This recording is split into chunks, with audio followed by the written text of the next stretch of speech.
મહેસાણા શહેર જ્યાં શેરીના શ્વાનોએ મચાવ્યો છે આતંક। એક જ દિવસમાં શ્વાનોએ 35થી વધુ લોકોને બચકા ભર્યા। મહેસાણાનો પરા વિસ્તાર, રામોસણા ચોકડી સહિતના જે વિસ્તારો છે ત્યાં શેરીના શ્વાનોએ આતંક મચાવ્યો છે। સિવિલ હોસ્પિટલના સુપ્રિન્ટેન્ડન્ટનું કહેવું છે કે શ્વાન કરડવાના દર મહિને સરેરાશ 500 કેસ નોંધાઈ રહ્યા છે। આ મહિને જ શ્વાન કરડવાના 555 કેસ નોંધાઈ ચૂક્યા છે। રાતના સમયે શ્વાન કરડવાના કેસ વધારે નોંધાય છે।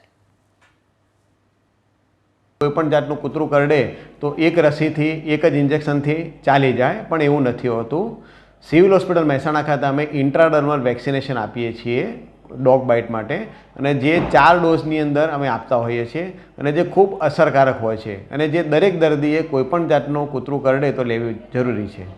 પ્રતિદિન નવા જૂના થઈને લગભગ 60 કેસ, પણ એવરેજ એકથી માંડીને 30-35 સુધીના હોઈ શકે। આશરે 10 પેશન્ટો અમારે આવતા હોય છે કે જે ડોગ બાઇટની અલગ અલગ કેટેગરી ધરાવતા હોય છે, 1, 2 અને 3।